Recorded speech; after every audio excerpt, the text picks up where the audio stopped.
Bienvenidos al primer episodio de Historias Escondidas. Les habla Matías Bertucci y desde hoy los acompañaré en este programa en el que repasaremos algunos de los sucesos históricos más sorprendentes e interesantes de nuestra historia. En esta ocasión los invito a conocer una historia poco conocida de la Segunda Guerra Mundial, en la cual la inflación se utilizó como un arma de guerra. Los protagonistas de este plan fueron los nazis. Les presento la Operación Bernhard.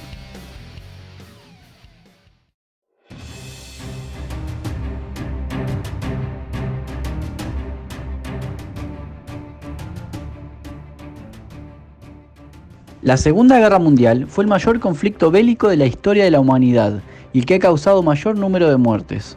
Uno de los países protagonistas fue Alemania, bajo el régimen nazi de Adolf Hitler desde el año 1933. Justamente fueron los nazis quienes dieron comienzo a la guerra en el año 1939, cuando invadieron Polonia y provocaron una reacción en escalada que produjo los posteriores enfrentamientos. La guerra enfrentó a dos bandos. Por un lado, las denominadas potencias del eje, principalmente conformadas por alemanes, japoneses e italianos, y del otro lado, los aliados, conformados principalmente por el Reino Unido, la Unión Soviética, Francia y Estados Unidos. Si bien el conflicto es recordado por los cientos de enfrentamientos sangrientos que se provocaron, en la guerra todo suma a la hora de perjudicar al adversario, y no todas las batallas se libraron con armas de fuego y artillerías.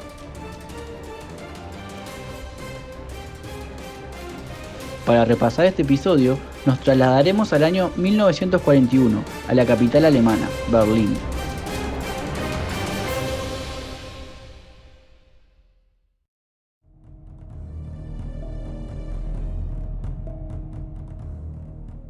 La SS es la policía militar de Adolf Hitler y brazo represor del régimen nazi.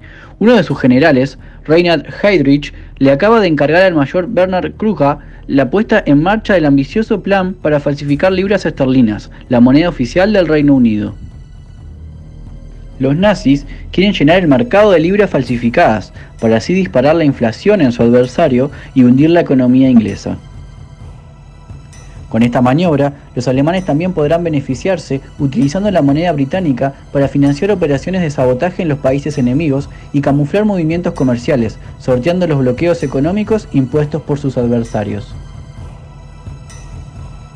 Para la ejecución del plan, se acaba de crear en el cuartel de las SS de Berlín la oficina 6F4, dirigida por Kruger.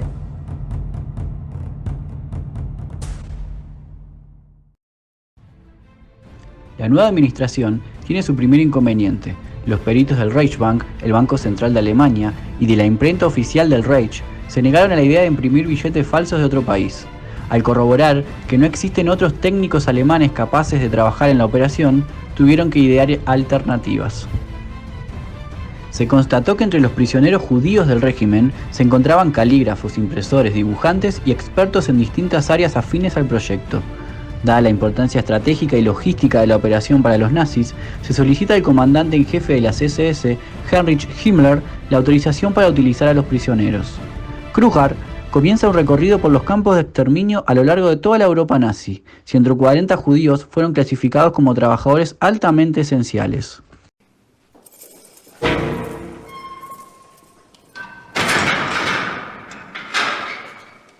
Los prisioneros seleccionados son trasladados al bloque 19 del campo de concentración de Sachsenhausen, cerca de Berlín. Se les otorgan cómodas camas, ropa nueva, comida caliente y duchas, entre otras comodidades, y se los obliga a ponerse a trabajar cuanto antes en el proyecto.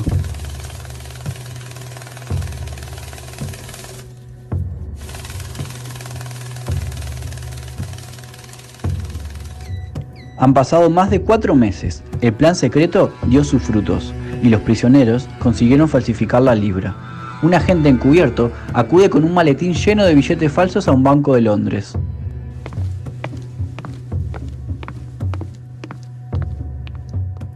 Logra depositar las libras sin que el personal bancario se percatara de su falsedad. Las reproducciones están bien logradas y la fase 1 del plan resultó un éxito. Se ordena ocultar gran parte de las libras falsificadas como reserva, mientras otro tanto es destinado inicialmente a financiar operaciones de espionaje en el extranjero. Londres, 1943. Agentes encubiertos informan la llegada a Londres de billetes falsificados procedentes de Zúrich, Lisboa, Estocolmo y otras capitales neutrales. Llegan en lotes de 100.000 libras esterlinas y la calidad mejora con cada envío. Mientras tanto, en Alemania, el taller de Sachsenhausen funciona al máximo de sus capacidades. Se están imprimiendo 400.000 libras al mes. Estamos a finales de 1944. Se han puesto en circulación 9 millones de billetes con un valor de 135 millones de libras. Según un informe de inteligencia, se han producido billetes falsos por el equivalente a más del 15% del total de libras circulantes. La operación ha sido todo un éxito.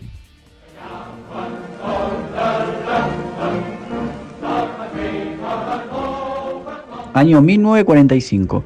Un documento de un informante anuncia que los ingleses han descubierto el fraude.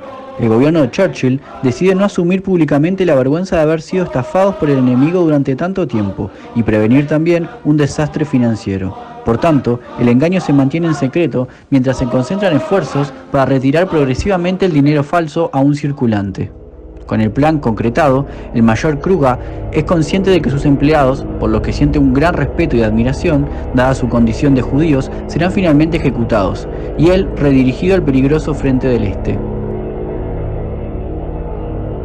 Kruger mantiene reuniones con sus superiores, logra convencerlos de que ha llegado el momento de falsificar dólares estadounidenses. Su petición es bien vista, y rápidamente, junto con su equipo, se ponen a trabajar en la nueva misión. Pero las noticias que llegan desde el extranjero no son nada alentadoras para el régimen nazi, y ante la necesidad de concentrar todos los esfuerzos en el frente de batalla, la operación queda cancelada.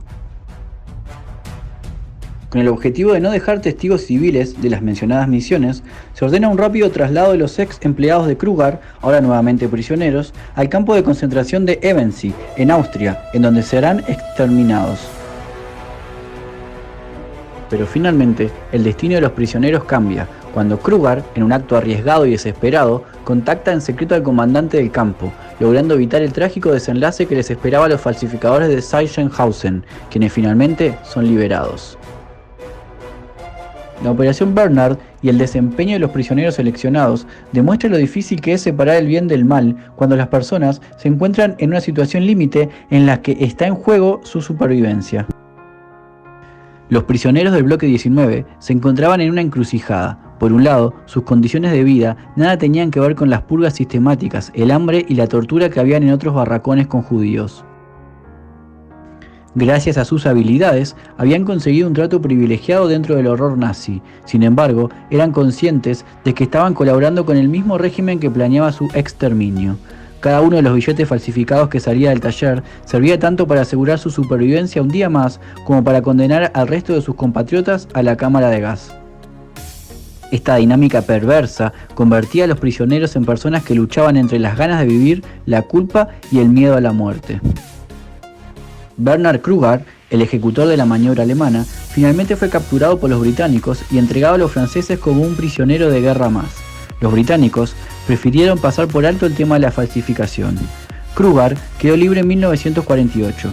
Sin embargo, a principios de la década del 50, debió comparecer ante un tribunal que dictaminaría finalmente su futuro. En dicha ocasión, los ex prisioneros que habían estado bajo sus órdenes en Sachsenhausen testificaron a favor de él, relatando sus esfuerzos para prolongar indefinidamente la operación y su gestión para evitar que los asesinaran. Como resultado, Kruger finalmente fue absuelto de todos los cargos. Curiosamente, Bernhard terminaría trabajando para la empresa que se había encargado de fabricar el papel utilizado para falsificar los billetes.